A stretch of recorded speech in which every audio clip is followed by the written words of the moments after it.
is this one of Chinat's weeks? I think so. All right, then we're good. Unless I'm really bad at, no, we're not good. Something happened. I think someone just lagged out of the call. Okay, I'm just going to take screenshots on that case, and I will individually add whoever's not there. So we are at 30, we're now at 29. Yeah, here, let me widescreen participants. Give me like 2 seconds to get a beautiful screenshot here. Nope, come on. I just take a couple of screenshots of the participant list. That's what I'm doing right now. Okay. But my computer is just being slow. Also, reminder that everyone should have their cameras on. Why are you beeping so much at me? For this GBM, because, you know, we want to see all your beautiful faces. All right, I'm taking second screenshot. I'll be done in about 2 seconds. Yeah, I mean, we could just get started in the meantime. Yeah, could someone motion to start the meeting? Motion to start the meeting. Second. All right, all in favor of starting the meeting, please go to the reactions tab and hit the raise hand feature.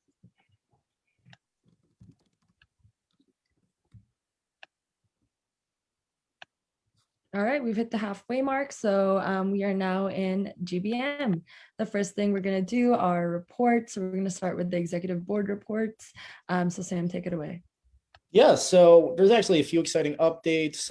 First, I was recently informed as of 10 minutes ago that our tabling session for Friday from 12 p.m. to 2 p.m. is approved. So I have 4 people that indicated interest that I am that will be coming, I believe. But if anybody else is interested, let me know. I mean, we can't have a ton of people because of COVID restrictions, but that is happening. So that's exciting. Finally having a tabling session. The second thing is incredibly exciting, which is that our SGA website. So as you all know, we made a new SGA website, the JHU Campus Group's website. But there was one barrier in the way of people knowing that, we had a new website, which was that we still had the old website up. But as of today, sga.jhu.edu redirects to our JHU Campus Group's website. So now administrators will be able to easily find our website. Students will be able to more easily find our website. So that is huge for transparency, which is exciting. And the third thing is that I sent a thank you note to all the trustees that were at the Student Life Subcommittee meeting, basically being like, thank you for coming, really appreciated it. We'd love to do something like this on an annual or biannual basis. So I am currently in the process of scheduling a meeting with Secretary of the Board of Trustees, Maureen Marsh, to follow up on that. So that should be exciting. And yeah, I mean, that's all I got. If you have any questions about any of that, then reach out to me. Thanks. I guess I'll go next. So the homecoming thing is going to roll out this week. We're probably going to have maybe a funding bill next week for that. And I will work with Ananya to get that kind of started this week. Other than that, good luck to everyone running for elections. I guess we're Hello, so a reminder that budgets for the fall are due April 1st, so please put that in your liaison channels, and any questions, direct them to us. So yeah, that's exciting. And then we're still doing monthly grants, and then for spring break, so if you want to submit a monthly grant, you still can do that, and we'll still be reviewing them. And so then for spring break days, so we're supposed to have another meeting tomorrow morning about that. So I'll let you know if there's any updates, but look out for like some flow yoga for like different intervals throughout maybe some of the days, and some exercises, and just kind of like being outside, connecting with each other. So yeah, I'll let you know if I have more updates about that, but that's it for right now. Thanks. Thank you, Addie. Next we have Executive Secretary Brianna. Sorry, I was finishing typing about Addie. So as you guys will see soon, CMC worked on something with Mahek about the floats in the homecoming event thingamajigger. That's not a very good name for it, but you guys know what I'm talking about. So we made a post for that. CMC otherwise hasn't really been doing much. I last checked the forum right after GBM last week. I'm going to check it after GBM this week. So if you guys need CMC to do anything, let me know. Otherwise, we don't exactly have a reason to meet because our big projects are already, in the works. Besides that, I haven't really been doing, I'm working on updating the website currently. So agendas are up to date. This agenda is the most recent one that's on there. And then I'll be meeting with Sam most likely tomorrow to get the extra information on there. And I'm very happy about that redirect so everyone can see the beautiful website we built. And good luck to everybody running. All right, next we have the LHAC committee open input period. Unfortunately, we don't have anyone scheduled for today, so we're going to move on to the class council reports. We're going to start with seniors. I can just hop in and give really fast since I know Will isn't here. We finalized most of our budget things for the rest of the year, just plugging along with some food truck planning for fun senior events and our t-shirt giveaway thing. Cool, thank you, Ananya. Next we have juniors. So Nathan. Hey y'all, we just met with Nick earlier today. We're really excited at kind of the planning that's going in place right now for our end of year events, as well as the masks that are actually gonna get ordered this week, I think. So a lot of good progress happening. It's good to see. Thank you, Nathan. Next we have sophomores.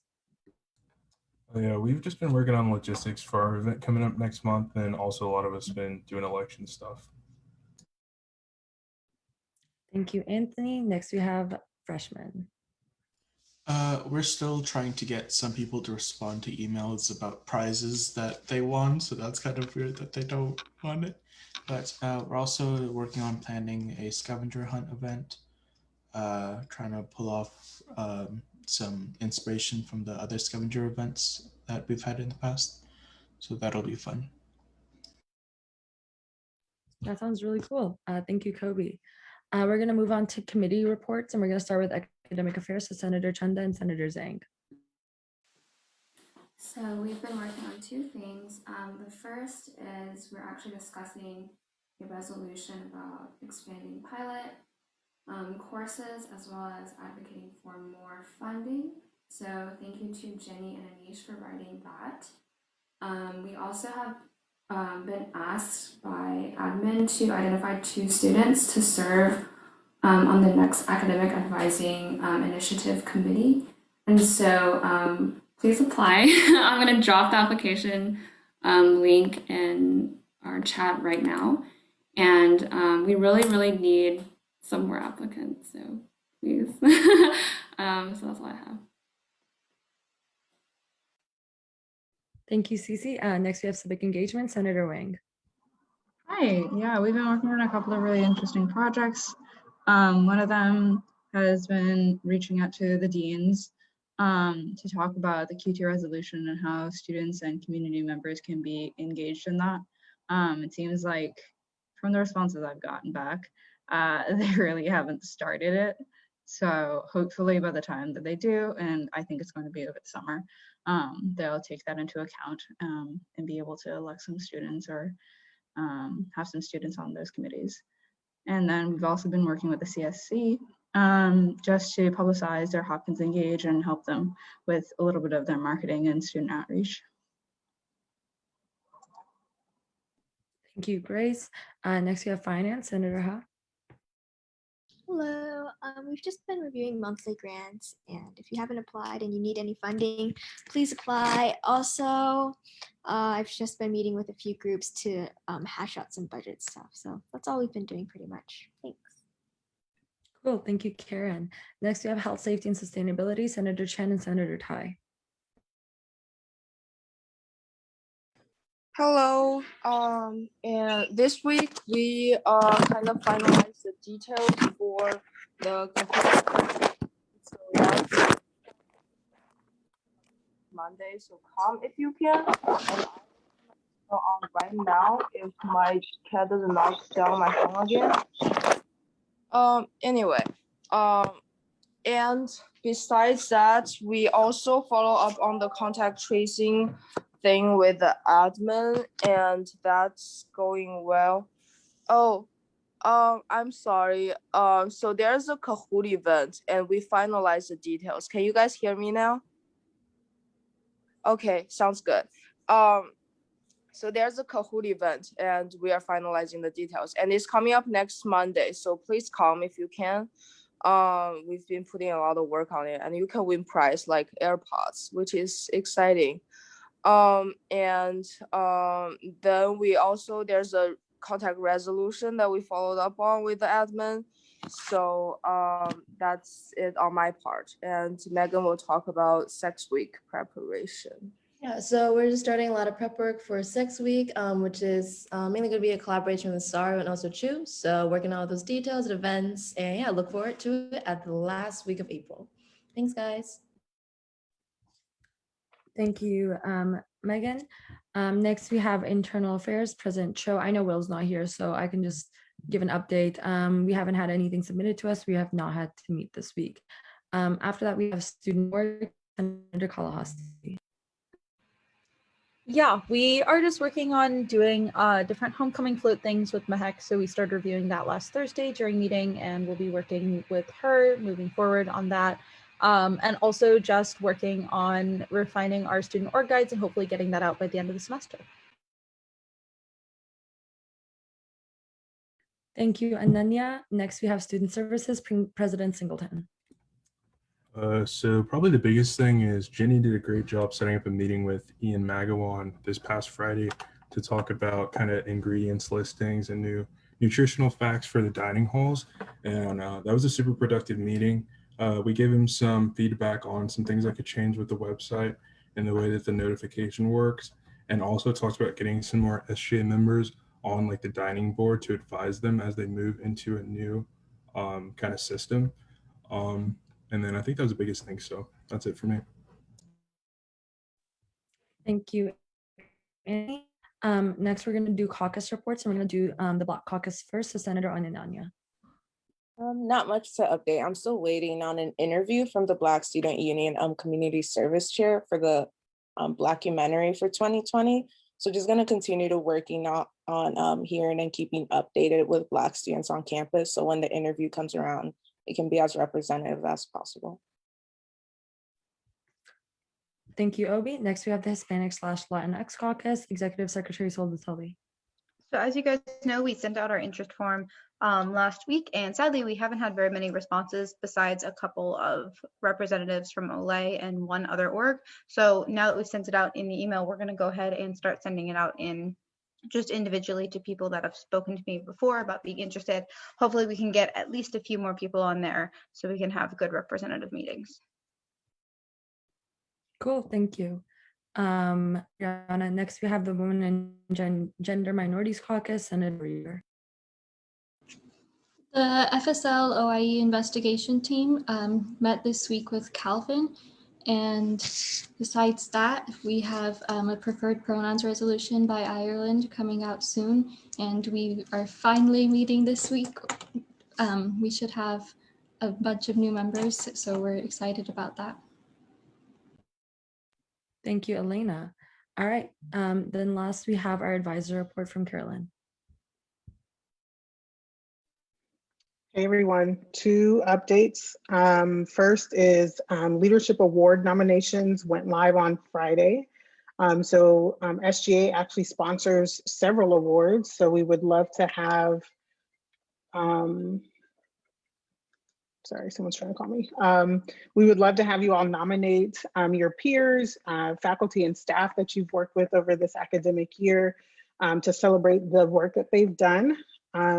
And the second thing is that Leadership Weekend applications are still open. So we're doing rolling applications now. So if you missed the last deadline, you are still welcome to apply. We're solidifying everything. The weekend is next weekend, so next Friday and Saturday.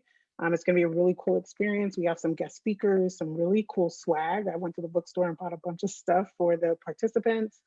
And we hope to have you. Thank you, Carolyn. All right, with that, we're going to go into new business. And the first thing we have is the isolation housing presentation. I think Dean Smita Rizika is here, as well as someone from her office to give us some background and knowledge on that. So you guys can go ahead and I can start screen sharing ability. So if there's anything you guys want to show on your screen, you can do that as well. Thank you, Mehek. Good evening, everyone. How are you all doing?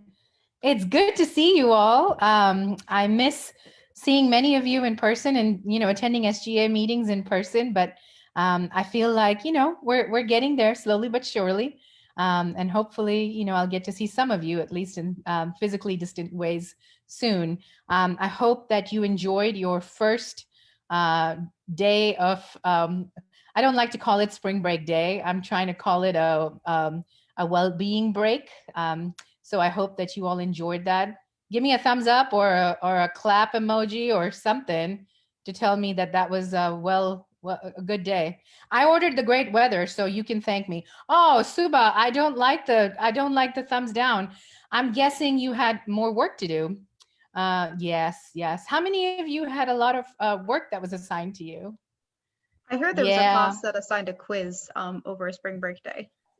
So I will say that I have sent the vice deans a note about that, because I have heard that there was more work assigned, and that was not really the intention of the well-being days. So hopefully, we continue to, ask our faculty to help in getting that amount of or the message of well-being. But I hope that you were able to at least get out in the pretty weather.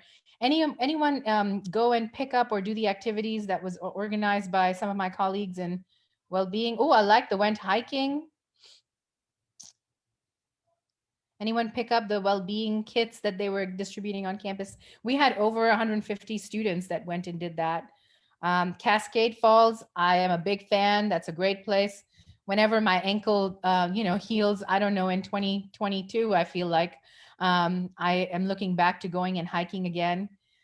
Kobe, your question around, what can we do who were assigned quizzes for, about that, I will tell you, I will certainly follow up with the vice deans. I empower, you all in classes, and I know it's sometimes tricky, but to also, ask your faculty for, is there a way that these quizzes are not assigned during the well-being days? That would be helpful. So good for you, Elise, for volunteering at the MNT vaccine distribution. That's awesome. I am not sure what slacklining is. It sounds very adventurous. So good for you, Talia. I hope you had fun. So enough about, all of that. I do hope that you all are seriously enjoying the good weather outside and taking care of yourself. So I'm here with one of my colleagues, the fabulous Liz Winberry, who is showing up on my second screen. And I'm really just her warm-up act. Let me just say that. If you have not met Liz or had the opportunity and privilege to work with her, what I will say about Liz is she is the consummate student-centered professional. Her and her team of case managers do phenomenal work supporting our students who are oftentimes at their lowest, are grappling with a lot of barriers, and the continuum of barriers, all the way from physical and emotional crisis, family issues, deaths in families, to having adjustment issues. So she and her team just do a phenomenal job of supporting our students and really thinking about removing barriers. And in addition to all of that, Liz also took on some really critical leadership this year in standing up and really leading the process of our quarantine and isolation plan. So what I really want to sort of do more of a 80,000 foot sort of context building, and then I'll turn it over to Liz to really walk you through what our process has been. As you know, when we decided to reopen partially in the spring, we had to really think about how were we going to deal with students who might need to be quarantined or isolated as a result of COVID.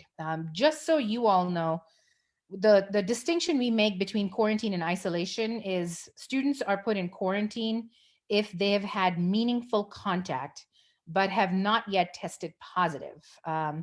And so that's what we call quarantine. And isolation is really students who have tested positive, whether they're asymptomatic or symptomatic. So just to sort of do a little definition building. And that's really coming from our medical professionals. So as we started the spring semester, or as we started planning for the spring semester, we knew that for our residential students, we had to provide separate quarantine and isolation spaces because many students would not be able to do that in their own residence halls. Even for students who may have been able to do that as a result of having their own bathroom or kitchens, we still felt that being in a residence hall with other students who were not exposed could actually create more public health risk. So as an institution, we decided to really create and identify housing away from the residence halls. A lot of our peers in the fall did this, but I will say we are one of the few universities that made the decision of really sort of finding a space outside of our residence hall inventory to do quarantine and isolation. And that was really having some benefit of learning from our peers. What we found from our peers who did this in the fall was trying to put together and stand up a quarantine isolation plan, sometimes within the residential and housing structure, caused more press on staff. As you know, it's a 24-hour sort of operation.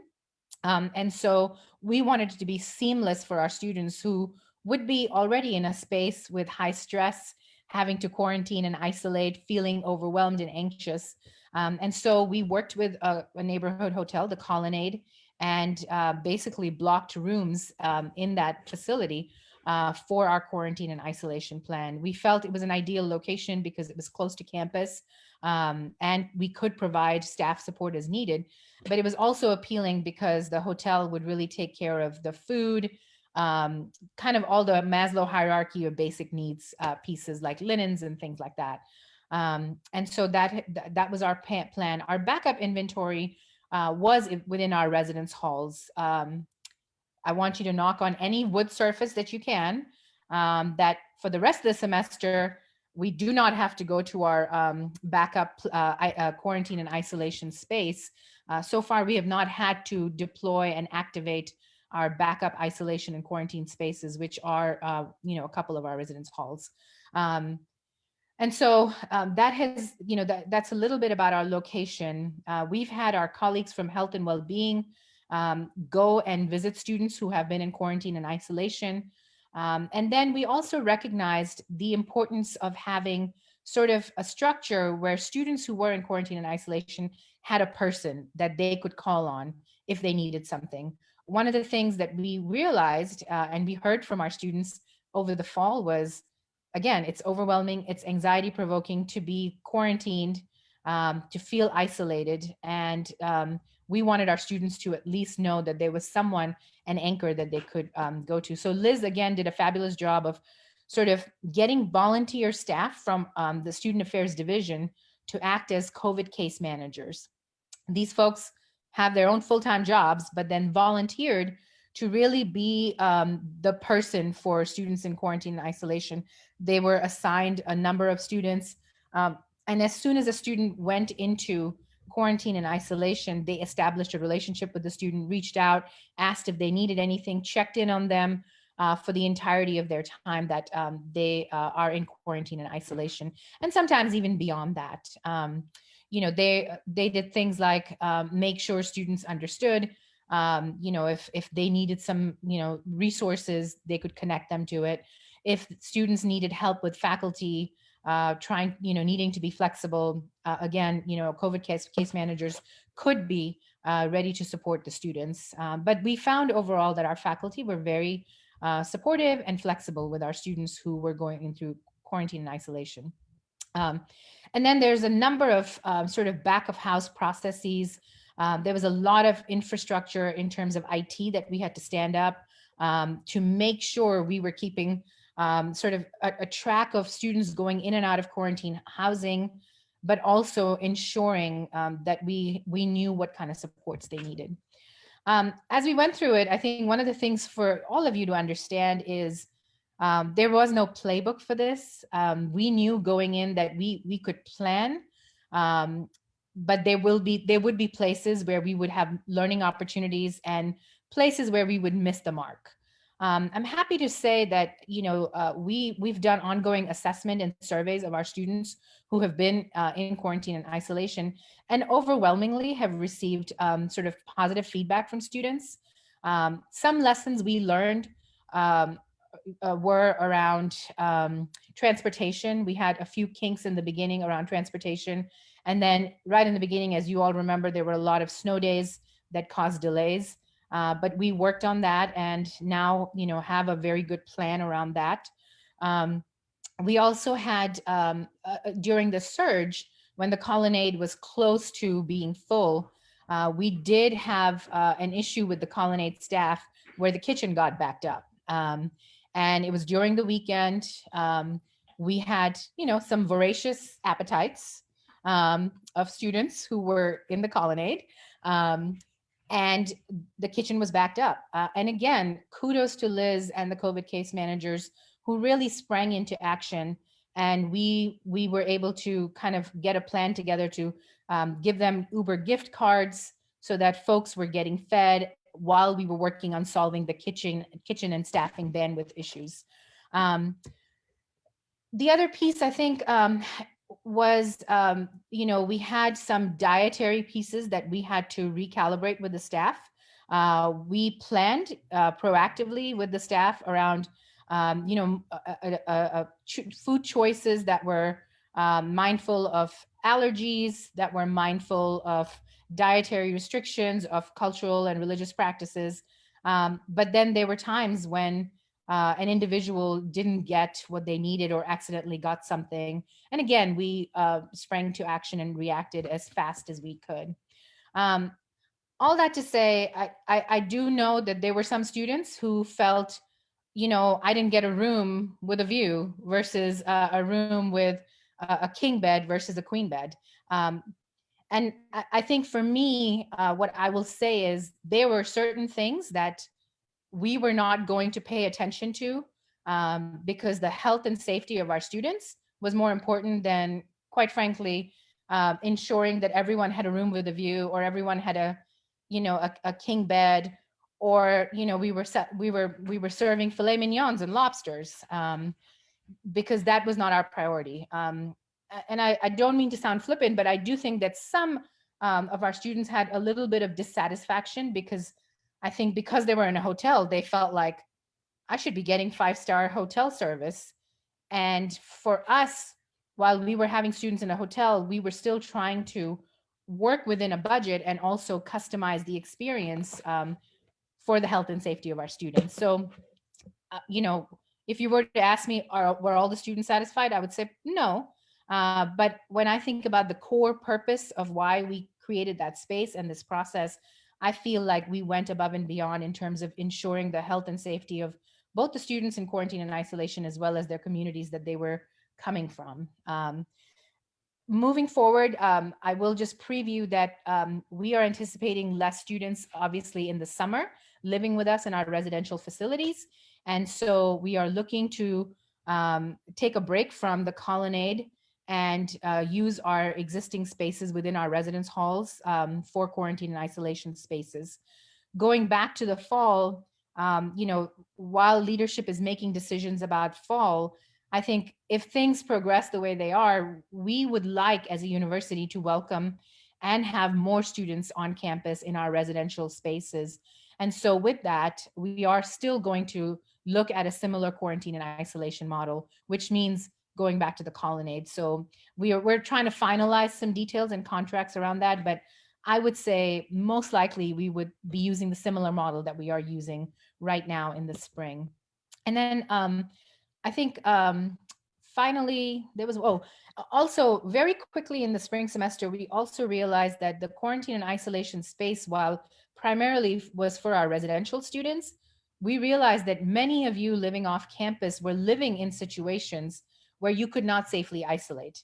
You had roommates, you were living in row homes, or in areas where you couldn't isolate with your own bathroom or your own kitchen spaces. And so very quickly, we also made the move to get students off campus who needed to moving to the colonnade for quarantine and isolation. And in some cases, we did have to then require that off-campus students move to the colonnade as a result of public health risks. So I'll pause there. There's a lot to say, but like I said, Liz will walk us through kind of just the process, and then we're happy to take questions. Thank you, Smita. And hi, everybody. I'm Liz Wimberry from Student Outreach and Support, like Dean Rizika said. Thank you so much for having us tonight. I will share a slideshow just so that you all have some visuals, and I will go ahead and share my screen. Technology is not my strong suit, so let's hope I do this correctly. All right, can you all see my screen? The slideshow? Okay. So like Dean Ruzicka said, and I'll go through a lot of this stuff that she kind of already covered, and then, you know, for questions that you may have, I'm happy to repeat or go over any other information. A lot of the terminology, obviously we all love acronyms, particularly in higher ed. So we're no different here. Dean Ruzicka already went through what isolation and quarantine means. And then these are just some of the acronyms we use, obviously. So the CCM is the COVID case manager. SOS is my office, Student Health and Wellness, AKA Hellwell. And then the JAC, so the Johns Hopkins COVID Call Center, are all the partners that we worked a lot with to kind of stand up the COVID support team. So the COVID support team, like Dean Ruzicka said, is kind of an extension of SOS. So I work with 4 awesome people as case managers. None of them were involved in the COVID case management process for this semester, mainly because I knew I wanted their focus to be with students and to be able to maintain those relationships and continue to help students who are not going to be part of the COVID or not going to be impacted by COVID at all. So the COVID case managers, like Dean Ruzicka said, were volunteers from all over HSA, which was really awesome because it gave a lot of staff members an opportunity to work with students in capacity that they never did before. I recently sent out a survey around, you know, like Dean Ruzicka said, if we continued this in the fall, and basically said, if you had the opportunity to volunteer again, would you do it or would you not? And I fully anticipated many people being like, nope, I don't have the capacity. It's a lot of work. Not a single person said no. So a lot of people said maybe, it all depends on my capacity, but the vast majority of people said yes, I loved helping students in this capacity. So I'd like to think that it's been impactful on both sides of things. And then obviously the campus partners. These are our campus partners that we work pretty well with. And the nice part about my day job in SOS is that I already work with these partners and I already have a great relationship with many of them. So it really helped with the COVID support team. And like we said, we had 23 volunteers, which it ended up being a larger number because during the surge we needed a little bit more help. So we've trained approximately 30 COVID case managers, which is great because we have people coming in and out for a variety of different reasons. So again, like Dean Ruzicka said, the role of the COVID case manager was really to support the student, sort of onboarding them into the colonnade, what the experience would be like. So I don't want to go into the weeds too much, but just so you all know, when a student would go into the colonnade, they'd receive an email because obviously over the phone, we're giving them a bunch of information. And we all know it's hard to retain information when you just found out you have COVID or you just found out you're a meaningful contact and you have to move and you have to pack and we're asking you to leave within an hour. So we recognize that's a lot. So we also put it in writing. And then also when students got to the colonnade, they checked in and they also got like an FAQ sheet from the colonnade about what to expect, who to call, all those types of things. So again, the COVID case manager was really there to be a liaison, to answer questions, to help out with its academics, things like that. At the colonnade, it is a full working hotel. It's a Hilton hotel. So laundry, food, like Dean Ruzicka said, I'll show you some quotes towards the end. Some students were like, this is way more food than I ever needed. We had one student who made it his goal to order every single item on the menu while he was there for the 14 days, and he achieved that, sometimes doubling. So we recognize, obviously, again, there were some good parts about the food and not so good parts, but it is a full working hotel. So laundry service, obviously full working internet. We were told ahead of time that if all 125 rooms were full and every single student was on Zoom at the exact same time, Wi-Fi would be totally fine. And so far we haven't had any issues with that. And the colony has been great to work with. Steve is the general manager there, and he and I check in a couple times a week and make sure from his end things are going well, from my end things are going well, and it really has been a great partnership. I think you already know this, there are no tenants in the colonnade, so we have the whole hotel. So there are no people renting out rooms or anything like that. I know there were some concerns about that. The people who live in the building upstairs, they have a completely different entrance. So their address is actually on a different street and their entrance is on a different side of the building as well. So there was no mingling with residents versus Hopkins students. Transportation, again, like Dean Ruzicka said, it was a little bumpy in the beginning, but we've worked out a great partnership with transportation. We take all students from the colonnade or from campus to the colonnade. We work with Peabody students, off-campus graduate students, and off-campus Homewood students. So any student that needs to go to the colonnade is going, and we're transporting them there. Obviously, we have different procedures if it's going to versus leaving, because going to, we don't know if it's a positive person or not. It's not our business. It's not the driver's business to sort of differentiate that, but we know everybody leaving is in a safe category. So that's a different procedure as well. We also had a pretty good system for any sort of emergency services. So we worked with a off-campus company that if a student needed to go to the ER for whatever reason, but didn't need to go into an ambulance, that they could get picked up at the colonnade and be taken to the ER. So again, we had a lot of different procedures and different scenarios that we thought of to make sure that students were well taken care of. This is sort of just like a very brief / not so brief flow chart of kind of how students come into the system. And essentially, again, it has a lot to do with our partnership with Student Health. They're the ones that are doing the testing, whether it's the asymptomatic testing, symptomatic testing, or students being identified through ICANN, which is the Investigative Contact Analysis Notification System. And they're the ones that are contacting students when a student is positive to sort of say like, hey, who have you had contact with? And they determine whether a student is identified with meaningful contact. We've had many students who have been annoyed that they've been identified with me as a meaningful contact, understandably, but that's not something that we debate about because we leave that up to professionals around who identifies what a meaningful contact is versus what is not a meaningful contact. And then, like I said, get them onboarded into the system, kind of care for them while we're there, and then help them get home. We've also started recently, a couple weeks ago, giving students some more information on sort of reintegration. Like we recognized in the beginning of the semester, we had many students go to the colonnade, and all of a sudden they were going back to campus and they're like, well, I missed out on 2 weeks of life on campus. I don't know how to like re-talk to my roommate, or I don't know how to talk to them about the fact that I just had COVID. So we now have some sheets to give students to help them have those potentially tough conversations around how to relive and how to live in a shared living environment when you've experienced COVID, things like that. So I did want to take some, like Dean Ruzicka said, we've had 112 students respond to our survey, which is great, which is almost the vast majority. It is the vast majority of the students who were in isolation or quarantine at the colonnade. I took some quotes. Again, the vast majority are positive. I really can't say that there's many students who are outright saying that there was anything really bad. To be fair, the biggest complaints by far are the fact that students are stuck in a room for 10 to 14 days. And fair, right? Like that is a totally fair assessment of the feedback we got was, I wish I could leave. I wish I had the opportunity to walk outside for 30 minutes, those types of things.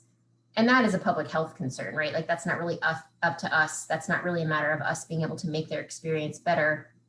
But what it does allow us to say is, you know, we now work with the rec center, and the rec center has created some exercises students can do while they're in quarantine. Students cannot exercise when they're in isolation. We have been told that students shouldn't be doing any sort of exercise when they are positive, that they should be resting. You know, concerns around mental health, like it was really isolating. Like I was crawling the walls, like I didn't know who to talk to, or, you know, I just was feeling really isolated and lonely. Totally to be expected, which is why we wanted to make sure that the other parts of their experience were good. You know, we created the isolation support group through the counseling center.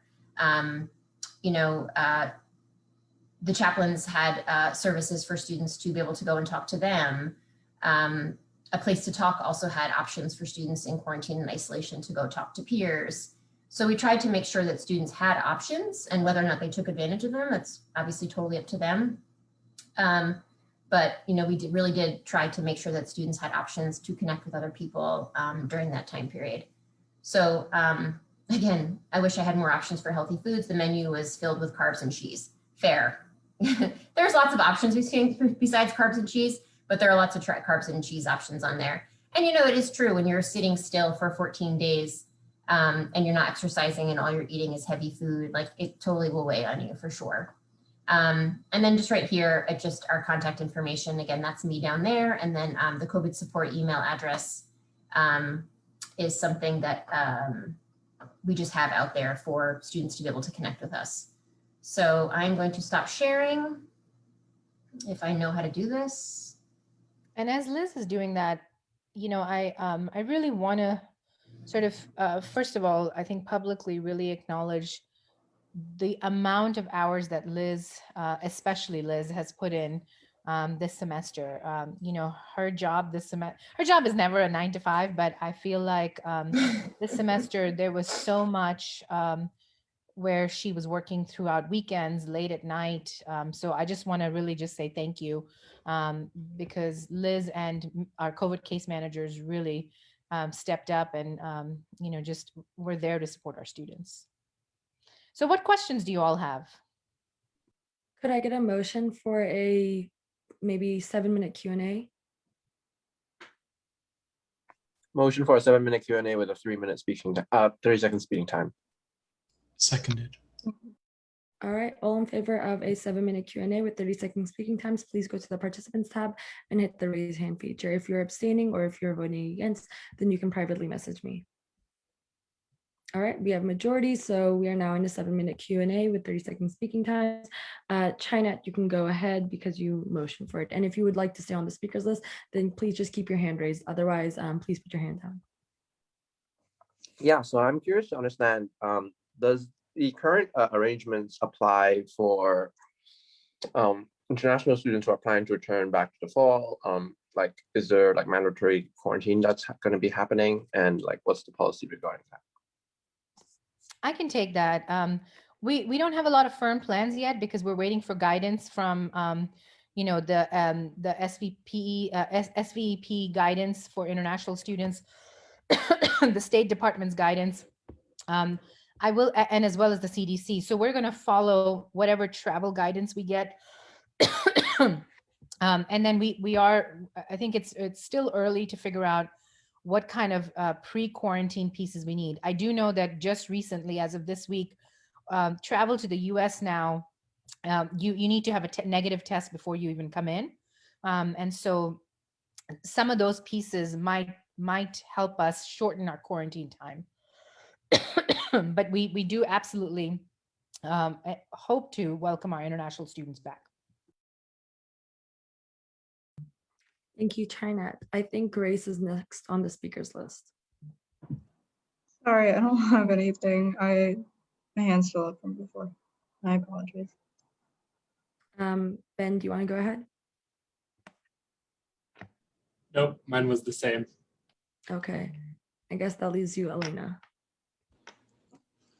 First, I just want to say that I do really like the case manager system. I was in isolation housing and my suite mates were in quarantine housing, and we all enjoyed that support. One problem that we had was a bit of discontinuity between the Students' Health and Wellness Center and our COVID case managers.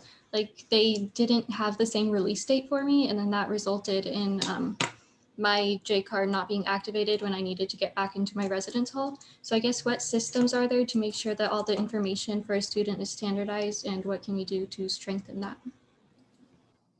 For sure. And I think we've definitely figured out early on that was a systems or a problem. So I don't know exactly when you came into the quarantine isolation process, but I'm glad it was partly a good experience for you, but I think we figured that out. So essentially, we added in someone from housing into our queue. So essentially, just to kind of give you a heads up, when a student comes into the system, kind of like you get this email, it says like, hey, you have to go into quarantine and isolation, and there's a couple of people CC'd on it, and I think I'm one of them as well. And it tells you a date. Then there's a separate date that's in the Epic healthcare system that I have access to Mesa Care anyway. But there's a separate system. So then we have to go back in and adjust that. And like you said, there's sometimes a miscommunication. It also can change. And I don't know if this is your experience or not, but if a student flips from quarantine to isolation, meaning they come in as a meaningful contact and they test positive, their date will also shift. So we now have a process where when that new notification comes in, we've added a notification from student health. So they send a separate notification that says, hey, the student's date has changed. We have a team of administrators who manage this sort of never not influx of emails through student health about COVID, and who's ever sort of on emails has to go in and update it. And then we ping the person in housing on this very, very elaborate Excel spreadsheet that we have. So essentially that person then goes in and changes the date. And then this person checks that every single day. And if there's people that have a release date of that day, Barbara goes in and changes or turns on their J-card access. So I think for the past several weeks, we haven't had too many issues, but you're absolutely right. In the beginning we did, and we realized we needed to fix that. So I'm sorry that that was your experience, but thank you for sharing that. And hopefully we have fixed that one. Thank you. If anyone else would like to be added to the speakers list. Oh, I see Sam. Sam, go ahead. Yeah, I guess just out of curiosity, do you all have data on whether people are actually using the various services that you mentioned to kind of, I guess, make isolation or quarantine housing less bad, including maybe rec center resources, a place to talk resources, the isolation housing support group? I'm just kind of curious. I mean, I know you all mentioned like, you know, you could bring a horse to water, but you can't make it drink. But I'm curious how many are drinking in this proverbial scenario. Good question, and not a lot, if I'm being really honest. You know, we have the weekly support group. We have chat with a chaplain. We have a place to talk. I believe on average during like the peak, you know, there was like 1 to 2 people attending the isolation support group. Chat with a chaplain is not widely used by our isolation quarantine students. A place to talk has never been used by our isolation quarantine students. So I think it is one of those things too, where when you're feeling kind of crappy, for lack of a better word, emotionally, physically, it just feels like it's one more thing you have to do. I don't blame students for not using it. I really don't. It's also something that I manage in my day-to-day job. When students aren't feeling their best, it's that much harder to sort of say like, oh, I have to motivate myself to then do something, one more thing, get on a Zoom. And sometimes it's easier just to complain. And I totally appreciate that. And I can understand where students are coming from. And we just want to make sure that students know it's an option, and we will continue to do that. And we want them to utilize that, but I also understand why students don't utilize it. So I don't think there's any finger pointing or any concerns around students not utilizing something that we're trying to make happen for them. I think it's understandable why they don't. Thank you. Would anyone else like to be added to the question? We have the Q&A. We have 1 minute left. If not, Sam, you can go ahead again. Yeah, so this isn't so much a question for, you know, maybe Elizabeth or Smita, but more for everybody else. I think at least a couple of you have been in isolation or quarantine housing. I guess, you know, what if you feel comfortable sharing were your thoughts kind of with the services described, and I don't know, like, did you not use them? Did you use them? Did you know about them, etc.?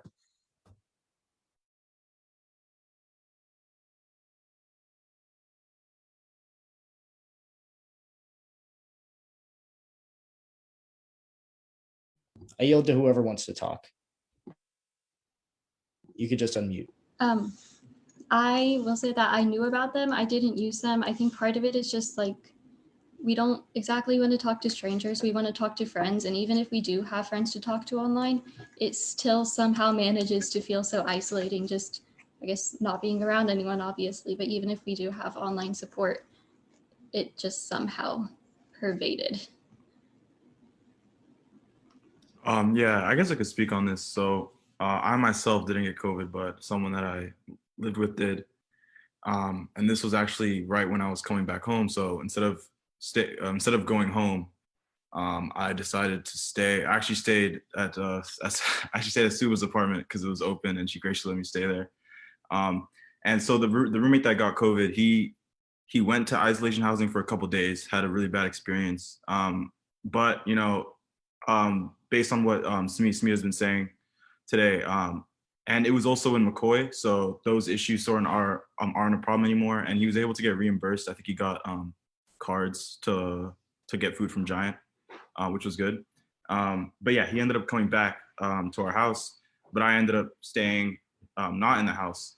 The only thing that I wish probably could have been better was if we were given resources to sort of help us quarantine and isolate in our house, maybe like gloves, cleaning supplies,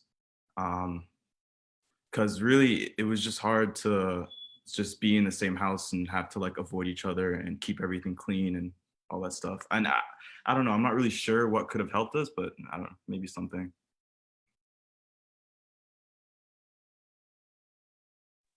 Thank you, Tal. I guess we can move on to Talia so she can get her question in before the Q&A expires.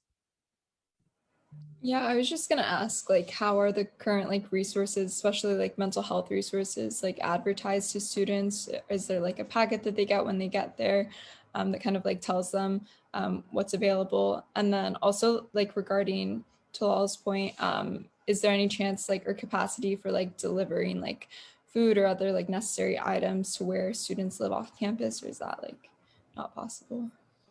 Yeah, so to address your first question, so like I said, when we're calling students, we're giving them a ton of information over the phone. So we follow up with a very wordy email. And it's not meant for students to sort of read head to toe and memorize, but it's for them to be able to go back and reference.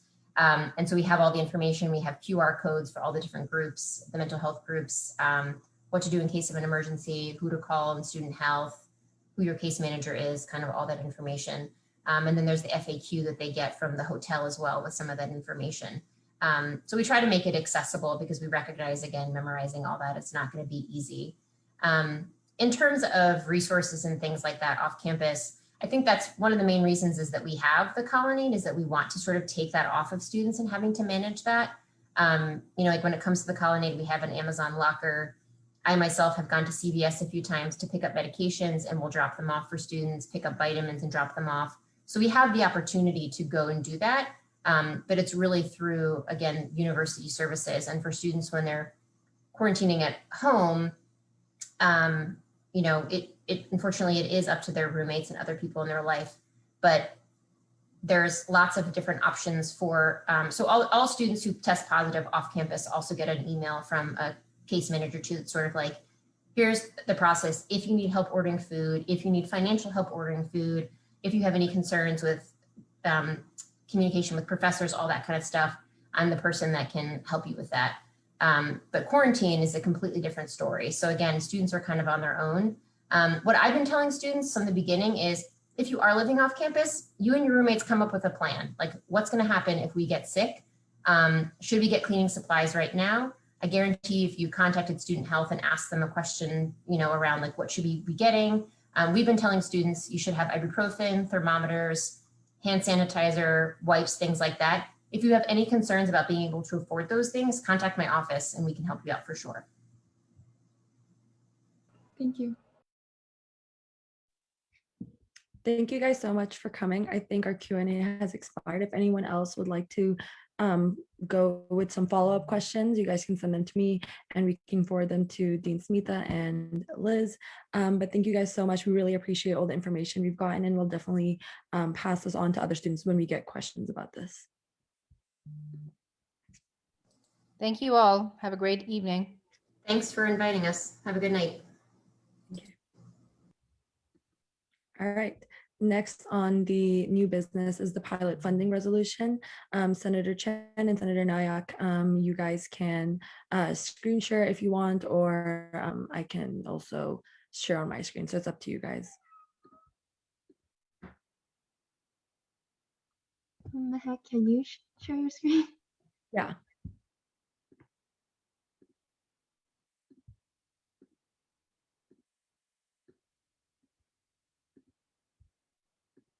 All right, just you guys have 5 minutes to introduce it, and then afterwards you can have moderator caucus or Q&A, and just let me know where you want me to scroll to. So our original idea behind this resolution was because first, at the public input session, someone mentioned that they believe that there weren't enough course offerings, especially for like a lot of intro or prerequisite courses. And furthermore, a lot of students have already expressed to like the freshman class especially that they feel like Pilot should be providing more assistance to them, because some classes that they're struggling with, but they don't really know where to go to other than Pilot. Also, we had a conversation, like a meeting with Ariane, who is in charge of handling Pilot, and she just mentioned like the main reason why they don't have more courses is because of funding.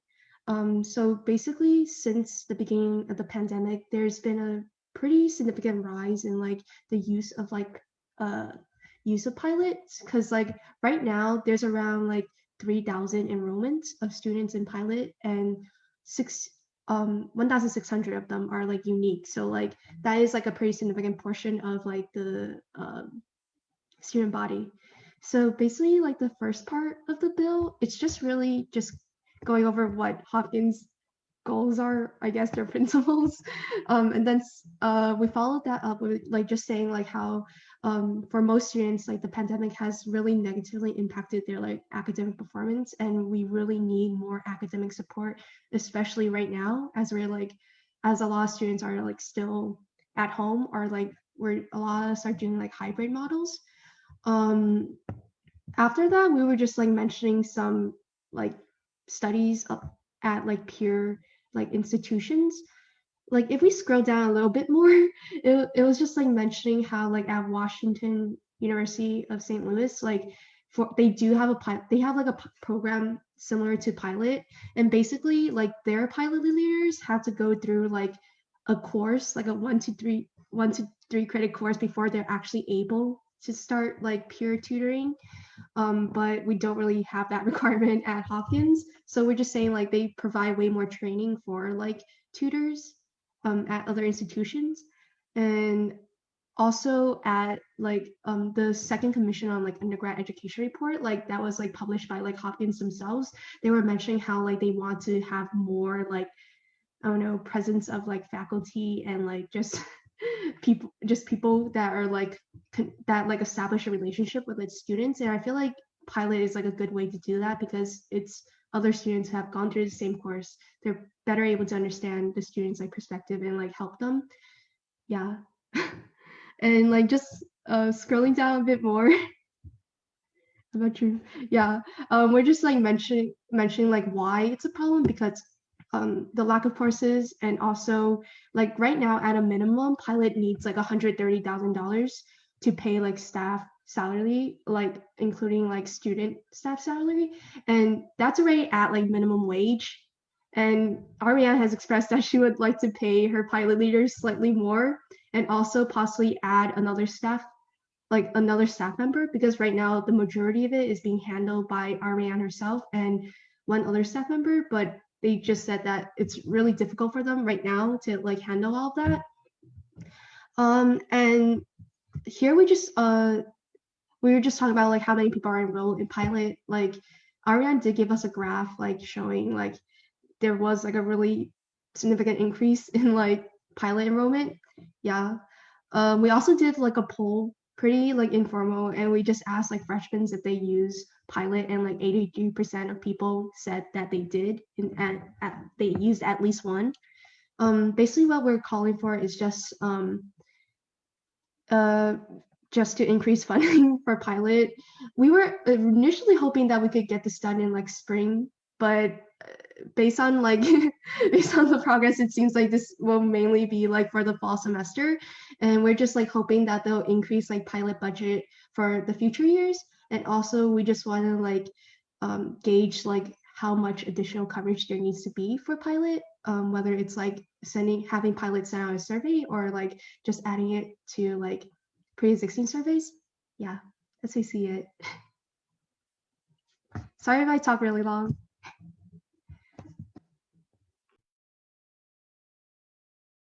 Thank you, Jenny. So if anyone wants to, motion for anything, yes, Ben, I see your raise your hand. Q&A. 5 minutes, 30 seconds speaking times. Could I get a second? Second. Okay, all in favor of a 5-minute Q&A with 30 seconds speaking times, please go to the reactions tab and hit the raise hand feature. If you're abstaining or voting against, then you may privately message me. Sorry, that's my cat. Okay, so we've hit majority. So we are now in a 5-minute Q&A with 30 seconds speaking times. So Ben, you are up first. If you would like to remain on the speakers list, then keep your hand up. If you would like to be removed from the speakers list, then please put your hand down after you vote. So from what I understand, math courses make up the largest single department contribution to the pilot program. And this year, unlike in previous years, pilot is mandatory for math courses. Did you discuss with Ariane how demand will likely decrease when students like obviously I think pilot is great and I am probably in favor of this, but I think that it is less, the need for it to be expanded might be less overwhelmingly clear in future years when there are far fewer, when nobody is compelled to take pilot course, to enroll in pilot, unlike this year, where due to COVID students are. Like, did that come up? Well, I feel like because this resolution really isn't like saying that like we should be giving pilot a specific amount of money, but rather asking admin to like have more in-depth conversations with like Aria about the budget and hopefully increase it. I'm pretty sure that pilot like enrollment will like decrease in like the coming years when like demand like when math courses aren't like necessarily demanded. But like even in like previous years, like before we had to implement like the mandatory like math pilot, there was still a lot of students were enrolled in pilot, and even at that point Ariane said that it was like still really difficult to like handle just the workload, also the fact that she just wants to pay the pilot leaders way more right now because they're really just earning minimum wage at this point. I'm not sure if that answers your question. Yeah, and also Jenny put out a survey like to gauge like what courses students want, like they're not already covered by pilot. And like a lot of students responded with like a bunch of courses like genetics and like biochemistry, intro probability. And like so even outside of like the so those courses haven't been added to pilot yet because of like a lack of funding and like budget. So like even before the math like courses were mandatory, that was still a problem. So that's what it looks like at least. Thank you, Ben. Next we'll do Grace. Oh, I think that was my mistake. Okay, Cece. Sorry. Did you call my name? Yeah, your hand was raised. Okay. I think Ben, you raised a great point. One of the things, and I think this resolution didn't really go too deep into it, is pilot leaders also need more extensive training. I've been a pilot leader myself. I know many of us have as well, and I think that sometimes it's difficult to like know how to teach other people if like the only thing that you've been through is like a 3-hour like rundown of what to do, and then you're kind of like thrown into the deep end. And so like I think just increasing the support in general is also better for pilot leaders as well. So that is another factor to consider. Thank you, Cece. Next we have Megan. Yeah, I just wanted to express some support for this bill since it is asking for just like general funding for pilot, whether it be used for paying the pilot leaders more than just like the minimum wage, which I think is always great. And also adding to their trainings or even adding more courses. And also for adding more courses on that topic, I've always wanted like more pilot for not just like the basics, not just like intro chem, intro physics or like gen bio. Like I know for like CS classes, I would love if they're like algos or like automata pilot courses because I really need help with those and it's hard. But I know like, I don't know, like can be, I know transport is like pretty hard and stuff like that. But basically like each major basically has these like harder classes, like intermediate level that I think would really benefit from like pilot per se. So yeah, that's it. Thanks guys. Thank you, Megan. I see Calvin is raising his hand. So yes, Calvin. Well, I can wait till y'all finish. I just had a point of clarification. Okay. JJ, you can go ahead, and then Suba. All right. So I have a comment kind of also in support of this bill because, or this resolution, because I think it's really bad that the pilot leaders are receiving the minimum wage, and especially considering that they also have to put some sort of work outside of their clocked in hours. For example, preparing for the pilot sessions or communicating with individual students, etc. So, all right, that's it. it's not quite a question, but that's just my comments. That's it. Thank you, JJ. Stupa, you're up next.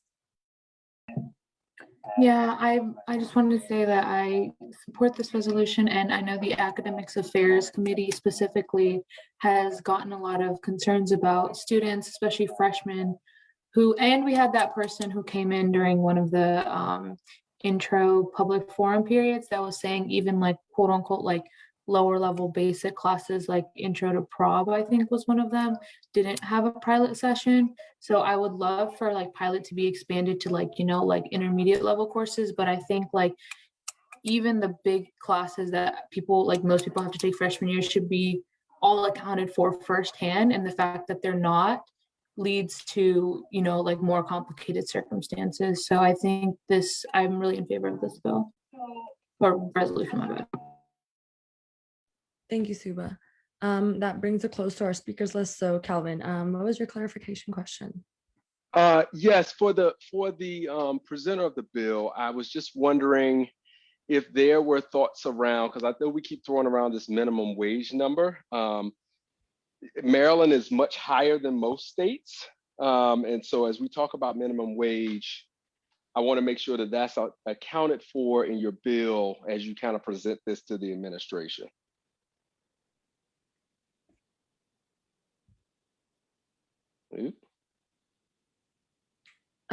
Jenny or Anish, I guess you guys can respond. I guess it's less so about like I don't know if like because like the resolution is more so about like having admin communicate more with Ariane about like how she wants like mostly it's like communicating more with Ariane to like increase the funding, but like I don't think we can necessarily control like how she's going to be utilizing that. Like she did express that she wants to like pay the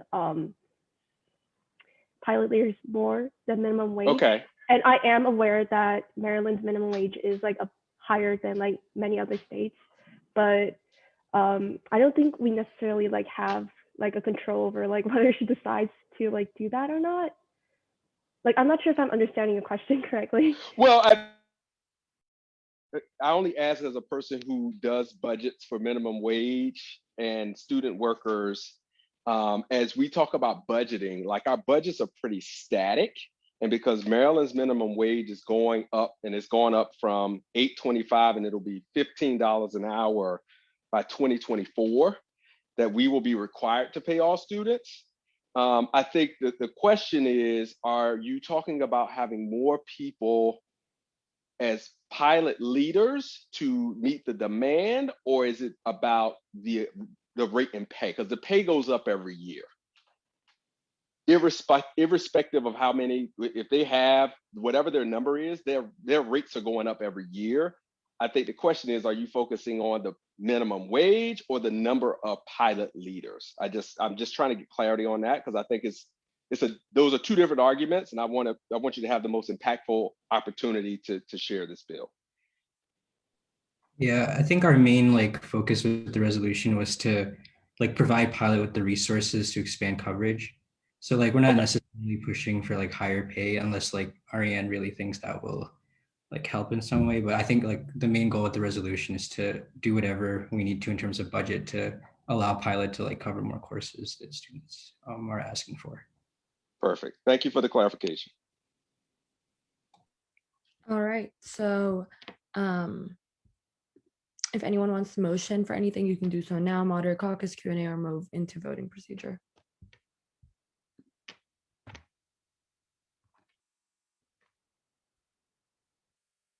Not everyone at once. Motion to move into voting procedure. Oh. Seconded. All right. All in favor of moving into voting procedure, please go to the reactions tab and hit the raise hand feature. If you're voting against or if you're abstaining, then you can privately message me. All right. We have 21 people voting, so we are now in voting procedure. All in favor of passage of the pilot funding resolution, please go to the reactions tab and hit the raise hand feature. If you're voting against or if you're abstaining, then you can privately message me. All right. It looks like it passes. Congratulations, Jenny and Anish, for this resolution.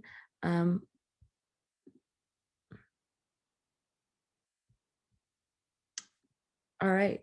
With that, we're going to go into prospective business.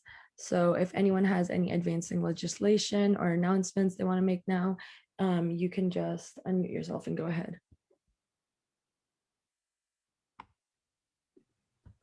So I have a couple. First is that, so there is a senior on the judiciary, and we are going to replace her before the end of the year when she graduates. So if any of you have suggestions on people that would be good for judiciary, obviously they should not be seniors. Feel free to reach out. Otherwise, sometime in the next month, I'll start working with the Internal Affairs Committee to do that. The second thing is that, so one discussion that exec has been having internally is the merits of the co-chair system. We've been thinking about whether that's actually something that we want to keep or not. Obviously that's up to you all in a bylaws change, but that might be a conversation that we're bringing to the table in some form. Start thinking about that if you have not thought about that. That's just, keep that in mind. That's probably a conversation that's going to be happening. That's all I got. Thanks. Happy Blue Jay Tuesday, number 3. I have 2 things. The first is that Pen Pal team met on Sunday night, spent 2.5 hours, almost 3 hours, and paired everyone. We are going to give it a last look and run through before we email them out, hopefully tomorrow, just to make sure that there was nothing that we missed, because it was also late, and we want to make sure that we didn't miss anyone or miss any notable things that would prevent some people from being good pairs. But technically speaking, all that pairing's done, and hopefully should have that out in the next day or 2.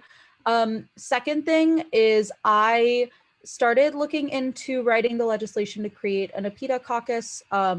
If folks would like to help or are interested, please let me know. I'm a senior and I'm graduating, and I'm also absolutely stretched to my bandwidth right now. So I would love if there are underclassmen who are also interested in taking some of this on, since obviously I'm going to be leaving, but would also love to know that there are folks who want to carry that forward in future years. But yeah.